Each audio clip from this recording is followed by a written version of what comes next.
So here is our postosuchus, which I didn't film me actually, making it. But there's a reason why, because I was trying a new technique and I wasn't sure about it. So hopefully there'll be in a few future videos, but as of now, here it is. So first off, you can see the head, which isn't anything crazy. I didn't actually add teeth on this one because the teeth would have been really hard to add in, and kind of looked weird when I tried adding them in. So it does not have teeth, but postosuchus is supposed to have teeth. But it has osteoderms going down the back, smaller arms, and actually can stand very well, because we know that postosuchus actually did stand bipedally. Another thing is this: I added in articulation on the feet. It's a different type of articulation. It's actual, like, proper joints. I basically got this set with, like, an alligator and this other human figure, which was really big and really didn't care too much about. So, I kept the alligator, because that was the reason I actually got the set. But, yeah, I basically found out a discount for, like, $10 at Ross, so I ended up getting the set. And I took the human figure apart for the joints. So, yeah. I will hopefully be able to add them in a few newer creatures, but yeah, you can actually see that this thing can go pretty far up. It can stand like this high up, and then also can bend all the way down to this far. And here is the final results. And yeah, this is our finished postosuchus. So let's take a closer look. So you can see that I actually did not add teeth to this one, because I did try adding teeth, but it came out really weird, so decided not to add those onto this figure, but it should have teeth. Then we go into its shorter arms, down its body to its legs. You can see its feet, which are a bit big, but yeah. Go down to the tail, turn it around. You can see that it has pretty much all the same things. There's also a lot of osteoderms on the back of the animal. So yeah, you can see. Now I want to actually show off the articulation. So first thing, the jaw can open and close, as usual. Another thing this thing can do that's interesting is that I added articulation onto the feet. But this is a new type of articulation I've been trying out. And yeah, so it can go about this far. Well, it can go about this far down. It can't actually stand there because it gets too front heavy if you do that. But if you can pose it in like a nice horizontal stance like this, but you can also make it go a little bit higher as well. Just want to show that off a little bit, but yeah. If we put it back in this horizontal stance, you can see it stands really nicely, but if you saw the earlier part, you could see that there is a magnet in its head, which you may be wondering, why do I have a magnet there? Well, it's for this, which you may not be able to see too well. Let me just get the light. This is a hat, because this is Postman postosuchus. So you can put the hat on, but it does not stand like this, which it can stand with the hat, just you do have to position it up just a little bit. And then it stands perfectly fine with the hat. In fact, it stands great. But yeah, you can see that this is magnet, like, attached with a magnet. Like, if we set the hat upside down, it will get attracted to the head. So yeah, there is a magnet in there. But yeah, I actually really like this one. It came out pretty nicely. Also, I'm sorry I didn't show off the actual making of this figure, because I wasn't exactly sure what I was doing with it. But now that I know, I should hopefully do, if I use this articulation, I gotta show you how you can actually make it. But also, I forgot to mention the feet. Yes, they do go up and down, but they also can swivel side to side, which, sorry, the camera's not focused. But yeah, they can swivel side to side. So yeah, let's move on to the size comparison. I'm going to take the hat back off, but yeah, let's move on to the size comparison. So first off, this figure measures in at about 9.5 inches. Yeah, a little bit over 9 inches. And in height, at the top of the head at least, it measures in at about 3 inches in this stance. Now let's actually compare it to some things.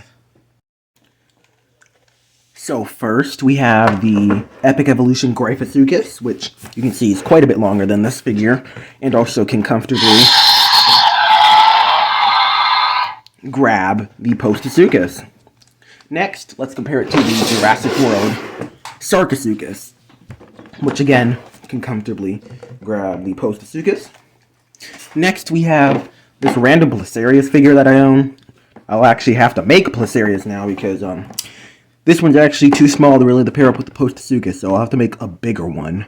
But it actually kind of looks like maybe this could actually be a juvenile Placerius at least, so I don't know. Next, we have a relative of Placerius, Lissawischia. This is the largest dicynodont, and yeah. So here it is next to the postosuchus, which it is absolutely massive compared to it. Next, we have it compared to the epic evolution Caprosuchus, which postosuchus is quite a bit bigger than that. Next, we have it next to the Jurassic World Prestosuchus. So, yeah.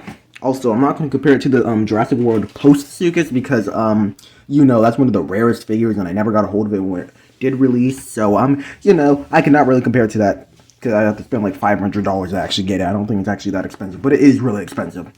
But I actually am also excited to see the Epic Evolution Rajasuchus, so I can compare it to this, but it did not release in Wave 1 of the Jurassic World Chaos Theory toys, so just have to wait till that releases. But anyways, here's it next to this random Scophonics figure I have. I actually don't know. I don't know exactly what company made this, but yeah. Here it is compared to the Postosuchus, which is actually about the same size, even though Scophonics would have been much smaller in life, so yeah. Next, we have it compared to the Jurassic World human figure, which you can see that it actually scales up with it pretty nicely. Though, to be fair, in reality, Postosuchus would have been a little bit smaller than this. It did get a little bit oversized when I was making it, which tends to happen a lot of times when I make things, but yeah. Next, we have it next to the Jurassic World Atrociraptor, which, again, didn't mean to knock that over, but yeah. Pretty close in size, about the same size. Postosuchus is a tiny bit longer. Next, we have my very oversized Dinosuchus, which you can see is absolutely massive compared to it. Yeah, I really need to work on sizing things. I actually made this way too big, but yeah. This is Postosuchus next to the Dinosuchus, or on top of the Dinosuchus now. But yeah, just get that out. Next, here's it compared to this Desmatosuchus, which I can never remember the name of it, but I have to make a Desmatosuchus at some point. But this thing's almost identical in length. I do have a video of me making this guy, so yeah. In fact, you can barely see me, so short. But yeah, here's the next to the Postosuchus again. Very similar in size. They pair up really nicely, and their colors contrast as well. Next, we have it compared to the other Bonosotops, which I just made the other day. So, yeah. They're actually also really close in size. Postosuchus is slightly longer. So, yeah. Let me just get this on the stand again. Well, it really doesn't matter. I'm putting it on the floor anyways. But, yeah. Here's it compared to my schmuck that I made, which, again, I still have not finished this figure. It's like almost 2 years old now, so I probably should finish this figure or just make a new one. But, yeah. Anyways, here's it compared to the Postosuchus. So, last, we have... all I have to do is just put the hat back onto our Postosuchus before we can do this last size comparison. Which, if we put this hat on. And we also have General Coolosuchus. Or at least the bootleg of the Collecte Coolosuchus that I own. Which sizes up pretty nicely. So, yeah. I still need to make you your hat, though. Probably do that eventually. But, yeah. That is all these size comparisons for now. But, yeah. This is my custom Postosuchus figure, and I think it came out pretty nicely. Also, I'll probably put the comment on the screen of the person who was actually able to guess that this video was going to be on Postosuchus, so yeah. Next clue for the next creature that I'm making is that it is a type of Australian megafauna, and I will probably add in another clue, which I'll probably say it's a carnivore. That's the only other clue I will give. But, yeah, if you have a guess, comment down below, and I will see you guys in the next video. Goodbye.